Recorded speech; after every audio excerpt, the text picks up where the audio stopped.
Welcome to the LDN Radio Show, brought to you by the LDN Research Trust. I'm your host, Linda Elsiegood. I have an exciting lineup of guest speakers who are LDN experts in their field. We will be discussing low-dose Naltrexone and its many uses in autoimmune diseases, cancers, etc. Thank you for joining us.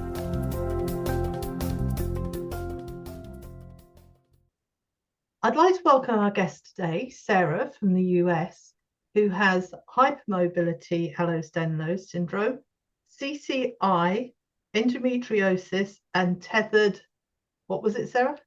Tethered cord. Tethered cord, okay. Well, thank you very much for joining us today. Thank you. For people that might not know, like myself, if you could explain tethered cord and CCI, that would be fantastic. Okay. The upper cranial instability or cervical cranial instability has been determined that my skull does not sit on my spine properly. It is at a 125-degree angle, and the normal angle is 145 to 170. So what happens is I'm wearing a neck brace to help support my head off of my spine and my cranial nerves so that it sits on my brainstem. We've been able to determine that it sits on my cranial nerves about 6 through 9. It will irritate, so I'll get pain in my face, can't control my eye. My voice doesn't normally sound like this. It's affecting my throat, my esophagus. And there have been times where I've had pain from it would start behind my eye and go all the way down my right side to my toes. The tethered cord is a newer diagnosis for me. I'm seeing Dr. Klinga in Rhode Island. She has tethered cord, as she explained it to me, is in utero, you have like a tail, and it's supposed to retract back into your spinal column. And people with EDS, often that doesn't happen. So it kind of hangs out. And then as you grow and go through life, it will just kind of like attach to whatever it can. So I'm due for surgery in July to release that. Okay. That's a fantastic explanation. So could you tell us, when did you start to notice all these different things? How long ago? Oh, goodness. I think looking back, I would say I suffered symptoms pretty much all of my life and not knowing. I remember probably when I was probably around 10, I would start with the dizziness. And I would have issues with my hands turning different colors, and being told, oh no, you're fine. And now because I have dysautonomia, I don't have a full-blown diagnosis of POTS, but I have all the other symptoms.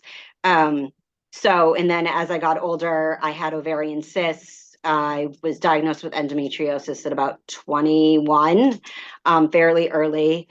And I was also injured at work, so I had back pain, and then it just continued to get worse as I got older. I was finally diagnosed with the hypermobility disorder in November 10th, 2022, by my doctor. I went in because I kept waking up with headaches, feeling like I'd been hit in the back of the head with a baseball bat.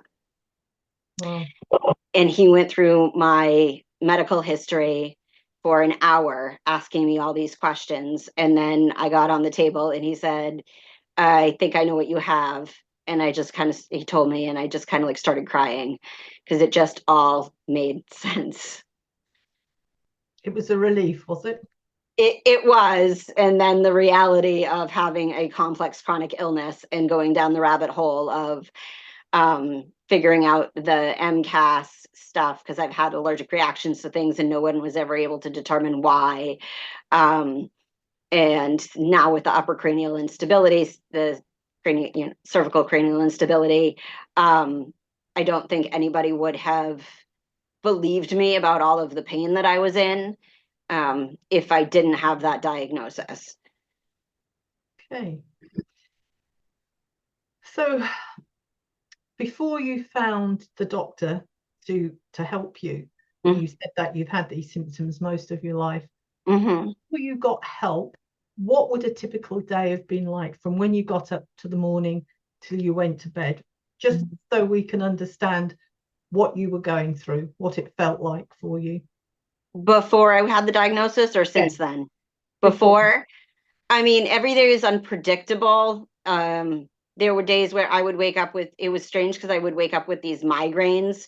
And like as soon as my feet hit the floor, I would be in extreme pain. And I'm a special education teacher. I worked as a support staff before, and I would push myself to go to work, but I would be in so much pain. I had injuries from working in special education, and my coworkers would get frustrated because it would take me longer to recover from things. Doctors couldn't explain why it was taking me so long. So yeah, every day is different. Oh, sorry. It's like she has to be part of it every time I'm on a Zoom meeting. Frida, get down. Sorry. So, yeah. So usually by the end of the day is when the pain is worse from being upright. Um, I go to bed fairly early. Winter is really hard here. I live in Maine. So I'm in bed by 6:30 probably during the winter. The cold really triggers a lot of my symptoms. So. Did you ever have such bad reactions to food that you went into an anaphylactic shock? No, I've never had that experience. I've had hives from head to toe on several occasions. It's interesting because in 2003, I went back through my medical history and found the report from the allergist, and he was like, she's allergic to oak pollen. That's the only thing, and it's December, so it doesn't explain why she's having these allergic reactions. And he's like, that was long before MCAS was really understood, and nobody knew anything about it. So it was an interesting line in the report of like, it's very intriguing, but I'm not sure what to diagnose her with kind of attitude. It wasn't dismissive. He was actually like very understanding at the time, considering we couldn't explain it, just to continue on allergy meds and be very careful is what he told me. So you had the migraines and you had the pain. Allergies weren't too much of an issue at that point, I don't think, were they? What about gut issues? Did you have? Yes. What was your gut like?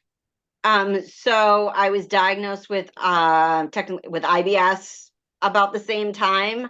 It's interesting going through my history. I wrote it all down, and like I can see the fluctuations over the years of different things. So I was diagnosed with IBS.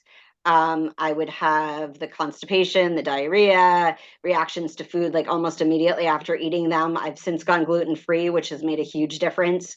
I eat organic as much as possible. Determined I have an issue with chicken eggs. But yeah, I went through a lot. And then that was 2003, 2004, 2013. I had another pretty bad episode. And I went to a gastroenterologist, and she told me it was all in my head. So that was about the time that I really started going gluten-free. I went slowly. But that's been a game changer for me as far as the gut issues. So. Was vomiting a symptom you had? Nausea, but not so much the vomiting. So I absolutely hate vomiting. yeah. No, I avoid that as much as possible. But exactly. Yeah. Yeah. That's good. So what about your sleep? I mean, were you sleeping a lot? Were you really fatigued, or did you have like insomnia? I would say I probably had insomnia since I was a kid. I remember asking my mom, like, why did I always have really dark circles under my eyes? in all my pictures. And she's like, because you never slept. And I was like, well, I had to have slept at some point, but I remember always having issues with sleep, being a restless sleeper. Like if you had to go someplace and share a bed with me, it was not something that anybody wanted to do, like a sister or cousin, because I just toss and turn. I can't get comfortable. So yeah, and it's a struggle to fall asleep. So. Yeah. So the pain that you were experiencing at that time, I mean, where was it? Was it in all your joints? When I was younger, I would say it's not, I have joint problems, yes, but I would say like the restless leg stuff, more muscle, like the tightness, cramps, spasmings. Yeah. I do have random pains in my joints, but it's more like the muscles and the tendons and ligaments around the joints that seem to be what causes most of the pain. Yeah. So when you found the right team to help you, and that seems as though that took an awfully long time, and I'm really sorry that gastroenterologist was so dismissive of you. Yes. you hear that story so regularly. Yes. How did you find the right people? So my PCP, my primary care physician, had retired, and I had put off finding a new one. There is a practice. It's more of a private practice here in Cape Elizabeth, Maine, Cape Integrative Health. I had seen the nurse practitioner as my PCP, and they also offer chiropractic care, acupuncture, and physical therapy at the office. So after months of waking up feeling like I'd been hit in the back of the head with a baseball bat, I called to make an appointment with a chiropractor. I had seen one before. He had also retired. And I got matched with Dr. McCann. And I tell people he saved my life. He also has it, EDS. So he had gone down that path of research, and I think I was one of probably his first patients that was diagnosed at that clinic, and have been there since. Wonderful. So what treatments were you given? I get adjustments. They've been like, I know a lot of people say don't have a chiropractor adjust you, but that's one of the things that has saved my life. I have slipping rib syndrome too, so having to have those rib heads popped back in so that I can breathe. And I do acupuncture at that clinic, which has also been very helpful in managing the pain and the nerve issues that I have. So. Okay. Do you take any medications?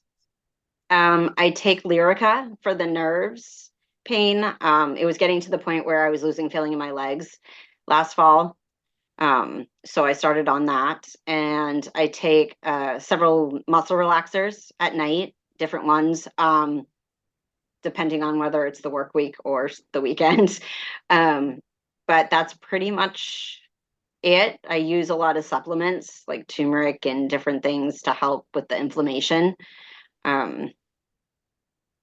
I was diagnosed with endometriosis at about 21 years old. No treatments were working for me. I began taking the Depo-Provera progesterone injection, and that has been the only thing that has mediated or controlled the endometriosis. And in the journey of HEDS and MCAS, discovered that progesterone helps stabilize mast cells. And I am wondering if there's anybody else out there who has had an experience like that, or if there is consideration of research being done on patients like myself. Okay. So what would your advice be to other people who are listening to this and thinking, I'm sure that's what I've got? What would your advice be now you've walked this road for so long? what would you advise somebody else? Oh, goodness. Keep trying to find the right team. Use the social networks for the different EDS groups that are out there on Facebook and Instagram. And that really has helped me in being able to network and find doctors who are open to treating patients with EDS. Here in Maine, there's not a lot. We're already in kind of a medical professional crisis. And so finding people who know even what it is a challenge. I just was at the neurologist this morning, and I see the nurse practitioner there, and he's great, but the neurologist that I saw in January at that office was very dismissive and told me that it was all in my head. So it's hit or miss, and as discouraging as it is, keep trying to find the right team members. It's hard. It takes a lot of work. It's kind of like having a part-time job, which isn't great or fair. No. Well, we wish you every success with your surgeries, and we hope that your health continues to improve and that your pain is manageable and you can carry on with your life. That would be amazing, wouldn't it? Yes, thank you. Yeah, I thought I was going to have to stop teaching back in the fall when I was losing feeling in my legs, and getting the neck brace and proper treatment has allowed me to continue through the school year. So, Well, thank you very much for sharing your experience with us today. thank you, Linda.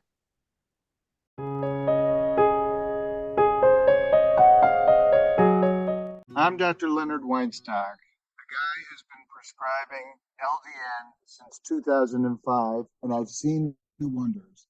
And I keep on seeing them, especially in hard to diagnose conditions. They're not that hard to do, but once you know about mast cell activation syndrome, postural orthostatic tachycardia syndrome, and Ehlers-Danlos syndrome, you'll find that 17% of your friends or relatives have one or more of these conditions, and you can help them. We're making a documentary to wake up the medical community, to educate the population, but we need funding. So please fund whatever you can afford, no matter how little. www.mcasfund.com.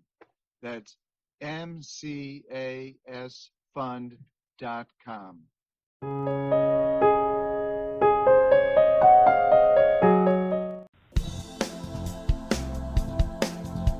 Any questions or comments you may have, please email me, Linda, Linda, at ldnrt.org. I look forward to hearing from you. Thank you for joining us today. We really appreciated your company. Until next time, stay safe and keep well.